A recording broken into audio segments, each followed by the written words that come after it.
selamat malam. Berjumpa kembali bersama saya Sandro Jabrik Wong ganteng sak donya.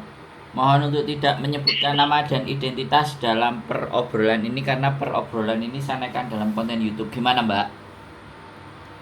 Ya Om, kan saya habis diinterminate sama majikan. Terus saya kan paspornya digadaikan. Nah, mau cari majikan kan nggak bisa karena paspor digadaikan. Sedangkan saya masa tinggalnya masih tinggal 2 hari lagi sampai tanggal 9. Apa misalnya kalau ke KJRI itu bisa minta bantuan gitu biar supaya nggak OS. Utangnya sampean berapa? 5.000.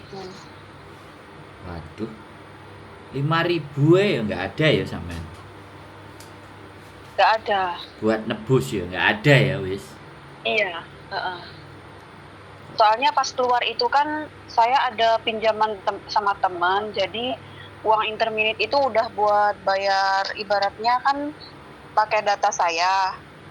Terus buat berdua. Jadi setelah sebelum saya keluar harus udah selesai semua urusan itu yang di bank. Jadi uang intermittent saya itu aku kasih ke pihak bank semuanya kayak gitu. Jadi saya tidak membawa uang. Terus sekarang paspornya gak bisa diambil. Iya. Ya sudah. Kalau memang paspornya nggak bisa diambil, mau gimana lagi? Mau ngutang lagi juga nggak ada uang, tidak ada jaminan, tidak ada semuanya. Sampai silahkan aja ke KJRI minta SPLP. Ya sekali lagi kalau saya jujur aja, aku utang, aku gadein, bilang aja. Terus aku mau pulang, gitu aja di ben gak ribet-ribet. Karena kalau sampean bertanyanya ke saya, boleh nggak minta? Nah saya ini kan bukan orang KJRI toh Mbak. Iya. Jadi kalau saya bukan orang KJRI, saya tidak mampu dan tidak bisa menjawab. Tapi kalau sampean punya gambaran dan pingin ke KJRI untuk langsung meminta SPLP, nah itu ya wasumonggo, saya persilahkan. Terus kalau semisalnya bisa dan dapat, nah supaya menjadi pembelajaran buat yang lainnya, kalau sampean sudah dapat, sampean sudah pulang, nah sampean boleh telepon saya lagi. Tapi kalau udah masalahnya selesai kan udah nggak pernah akan ada telepon lagi kan, gitu loh Mbak. Jadi kemarin juga bilang ada yang telepon ke saya juga kayak gitu posisinya. Ya wes gitu aja. Jadi kalau ke KJRI solusinya kalau memang dia memberikan SPLP ya pulang wes. Terus aku bilang kalau udah pulang ya silahkan balik lagi ke Hongkong tapi bikin paspor baru di Indonesia sana. Tapi kalau terlalu cepat, ya sekali lagi kalau terlalu cepat, imigrasi juga mendeteksi anak ini baru pulang dan pakai SPLP. Kok sekarang udah bikin paspor lagi? Mau berangkat kemana? Nah itu pihak imigrasi Mbak akan bertanya seperti itu. Nah kecuali kalau sampean istirahat dulu lah beberapa hari ya sudah. Biasanya kayak gitu. Karena kalau 1 bulan 2 bulan itu kita baru masuk. Sinyalnya nggak jelas ya. Halo? Sinyal saya nggak jelas Mbak. Sinyal saya full Mbak, 3 garisnya. Sekarang gimana? Jelas gak? Iya. Sekarang jelas gak Mbak? Halo? Halo? Oh ya, jadi sinyalnya nggak jelas ini Mbak. Mana kadang-kadang sinyal nggak jelas ini terus aku pun tutup ya orang udah tanya tatut. Jadi kayak gini ya teman-teman. Jadi ini kasus yang bakal akan terus ada dan bahkan sering akan terjadi. Ya sekali lagi saya bilang ini ketegasan dari KJRI atau mbuh carane lah. Karena wong nek wis ngutang ini ya jadinya dan jatuhnya kan seperti ini teman-teman semuanya. wis gampang kok digadekno, nek wis gak kena ya wis kok mulih ae njaluk SPLP. Itu akan menjadi sebuah penggampangan. Nah, nanti proses lagi, bikin lagi, bayar lagi. Tidak ada pilihan. Nah, ini akan terus terulang terus muter kayak gangsing dan akan terus menjadi sebuah kebiasaan. Ya kan? Karena kita itu benar-benar ya sekali lagi ya kan, saya tidak ingin menjustifikasi ya, atau Mbak E senengane utang apa urepe piye. Jadi karena memang rentenir yang di sini tuh pinter ngambil peluang gitu. Jadi kita nggak bisa nyalain rentenir juga loh. Jadi kita rentenir itu ngambil peluang. Kalau udah paspornya ditahan, nanti renew kontrak butuh paspor, ya kan.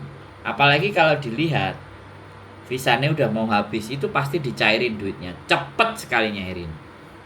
Ya, giliran dia sudah gak bisa ngatur keekonomiannya, sudah paspor sudah tebal. Kalau udah tebal, mau nggak mau nasibnya kalau SPLP ya pulang. Udah pulang wis gak nyaur nang paspor ya wis, ya kan. Jadi nah terus rentenir itu kok iso terus-terusan badi ya, karena memang kalau rentenir bunganya ya istimewa. Jadi sing garai ngekei badi apa utange sampean sing gak mbok bayar, tapi sama anak-anak yang masih mau membayar, nah itulah. Jadi biayanya itu dibebankan sama anak-anak yang gelem nyaur utang. Ya kan? Rentenir itu akan terus dan selalu ada. Dan minjemin uang dengan memegang paspor itu luar biasa.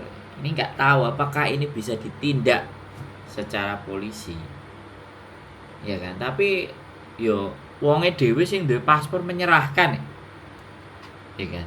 Wonge dhewe sendiri yang ngasih, bukan si rentenirnya. Tapi syaratnya ya udah, kamu mau duit nih, kasih paspormu, tak kasih, kamu mau nyaur berapa, bunganya sekian.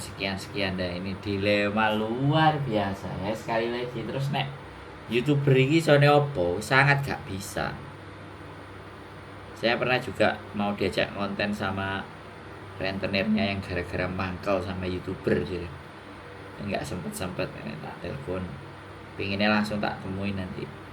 Perjanjian rentenir yang seperti dia itu kalau minjemin duit itu bagaimana. Jadi seperti itu. Selama ini belum ada rentenir yang mau naik ke konten.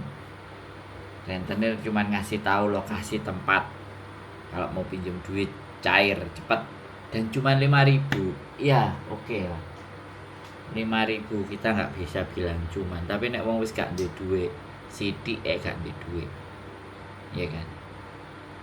Sekali lagi, sithik gak duwe duit. Duit 5.000 itu mahal.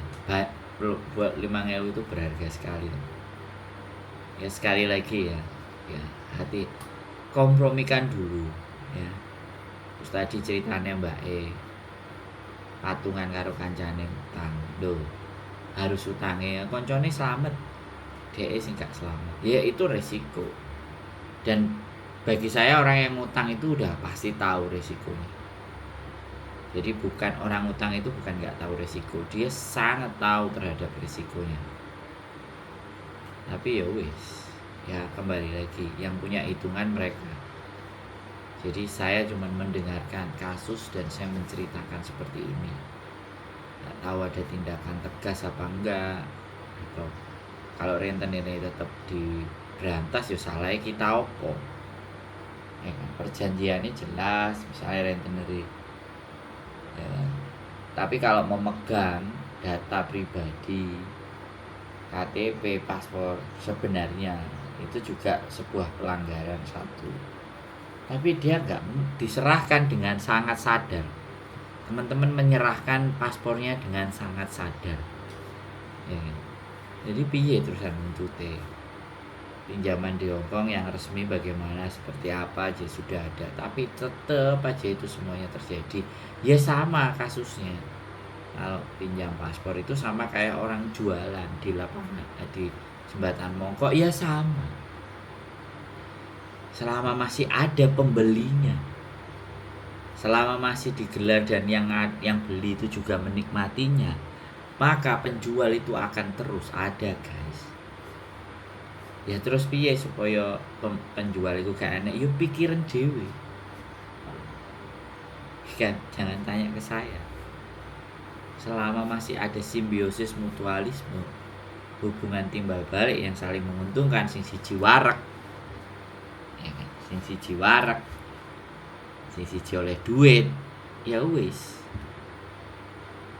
Kalau pinjam utang yang siji butuh uang, yang siji butuh bungane, kayak bayar. Kalau kita ngomong riba lah apa wis bullshit lek kucing, dah jauh. Mereka tidak akan gampang diingatkan dengan riba, hukumnya riba, diceritakan tentang sebuah riba kalau belum pada titik kesadaran dirinya mereka sendiri. Termasuk pengutang, ya sudah, resikonya biar jadi tanggungan teman-teman sekalian yang sudah utang menggadaikan paspornya. Saya cuma berdoa mudah-mudahan teman-teman selalu belajar dan terus belajar. Dibikin kelas finansial sampai double.